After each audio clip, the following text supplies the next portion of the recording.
কিশোরগঞ্জের ভৈরব শহরের পাশে ময়লা ফেলার কারণে মারাত্মক পরিবেশ দূষণ ও জনস্বাস্থ্যের সংকট সৃষ্টি হচ্ছে। শহরের পরিচ্ছন্নতা কর্মীরা বাসাবাড়ি থেকে ময়লা সংগ্রহ করেও নির্দিষ্ট ডাম্পিং স্টেশনের অভাবে যত্রতন্ত্র ময়লা ফেলা শ্বাসকষ্ট, নিউমোনিয়া ও অন্যান্য রোগের প্রকোপ বেড়েছে বলে স্থানীয়রা অভিযোগ করেছেন।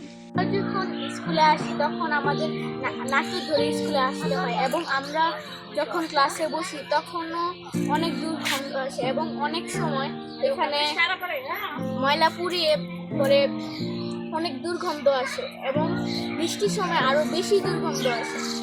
এর জন্য আমরা পৌরসভার কাছে বলতে চাচ্ছি যে এই ময়লা স্তূপটা এই গণবসতি স্থান থেকে সরিয়ে অন্য একটি জায়গায় দেওয়া হোক।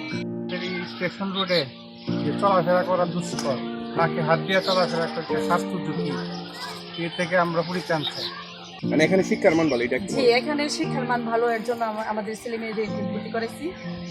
অনেক দূর থেকে আসি লেখাপড়া করার জন্য, কিন্তু সমস্যা দুর্গন্ধের জন্য আমরা চিন্তা ভাবনা করতেছি। দুর্গন্ধ ইয়ে করতে পারতেছি না, মাছি টাছি অনেক, মানে বৃষ্টি হলে আরো বেশি অসুবিধা। আমাদের স্কুলের সামনে ময়লা ফেলার কারণে আমাদের ক্লাস করতে সমস্যা হয়। ময়লা থেকে দুর্গন্ধ আসে, যার কারণে আমাদের ক্লাসে দুর্গন্ধ যায়, তার জন্য আমাদের অনেক সমস্যা হয়। তাছাড়া আমরা যখন স্কুলে আসি বা স্কুল থেকে যাওয়ার সময় এই ময়লার কারণে আমরা মাস্ক ছাড়া বাইরে যেতে পারি না। সব সময় আমাদের নাকে ধরে মাস্ক পরে সবসময় আমাদের এরকম করে যেতে হয়। তাছাড়া আমাদের ক্লাসে অনেক সমস্যা হয় এই ময়লাটা না ফেলার জন্য। আমাদের স্কুলের সামনে এই ময়লা না ফেলার জন্য আমরা অনুরোধ করছি পৌরসভার কাছে, আমাদের আবেদন যেন আমাদের স্কুলের সামনে এইভাবে ময়লা ফেলা না হয়। তার জন্য এই শুধু আমরা না, এইদিকে যত স্কুল আছে যত মানুষ বসবাস করে সবারই এখানে সমস্যা হয়। 1958 সালে ঘটিত ভৈরব পৌরসভায় প্রায় 2 লাখ মানুষের বসবাস। তবে পৌরসভা অপ্রতুল পরিকাঠামোর কারণে ডাম্পিং স্টেশন না থাকায় ময়লা আবর্জনা রাস্তায় ফেলা হচ্ছে। বিশেষ করে মনামারা ব্রিজের নিচে অবস্থিত খালটি ময়লা ফেলার কারণে প্রায় ভরাট হয়ে জলাবদ্ধতার সৃষ্টি হয়েছে, যা ভবিষ্যতে বড় ধরনের সমস্যা ডেকে আনতে পারে। স্থানীয়রা ময়লা ফেলা থেকে বিরত থাকতে নির্দিষ্ট স্থানে ডাম্পিং স্টেশন নির্মাণের দাবি জানিয়েছে। এ বিষয়ে ভৈরব পৌর প্রশাসক শবনম শারমিন জানান, পরিবেশ বান্ধব ডাম্পিং স্টেশন গড়ে তোলার জন্য প্রয়োজনীয় প্রকল্প ইতিমধ্যে জমা দেওয়া হয়েছে এবং অনুমোদন পেলেই কাজ শুরু করা হবে।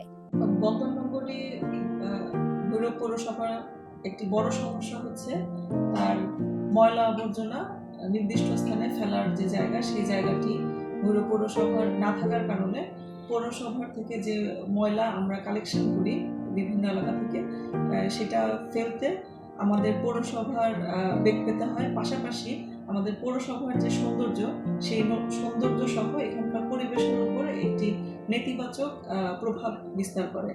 তো এই বিষয়টি যখন আমি দায়িত্ব নেওয়ার পরে প্রথম যখন আমার নজরে আসে যে আমাদের পৌরসভাতে কোনো সুনির্দিষ্টভাবে ময়লা ফেলার স্থান নেই, আমরা শুরু থেকে আমার পৌরসভার অন্যান্য সকলকে নিয়ে উদ্যোগ গ্রহণ করেছি যাতে আমরা অতি শীঘ্র আমাদের যে সরকারি নীতিমালা আছে সেই নীতিমালার ভিতরে থেকে আমরা পৌরসভার জন্য একটি নির্দিষ্ট ডাম্পিং স্টেশন যাতে আমরা পৌরসভাবাসীকে উপহার দিতে পারি, এবং এই বিষয়ে আমাদের কার্যক্রম চলমান রয়েছে এবং আমরা আশা রাখছি যে আমরা পৌরসভার জন্য একটি সুনির্দিষ্ট জায়গা নির্ধারণ করতে পারবো, যেখানে পৌরবাসীর থেকে যে আমরা ময়লাটা সংগ্রহ করি সেটা আমরা নির্দিষ্টভাবে ফেলে পৌরসভার যে বিভিন্ন সমস্যা হচ্ছে সেই সমস্যা থেকে আমরা সমাধান করতে পারবো।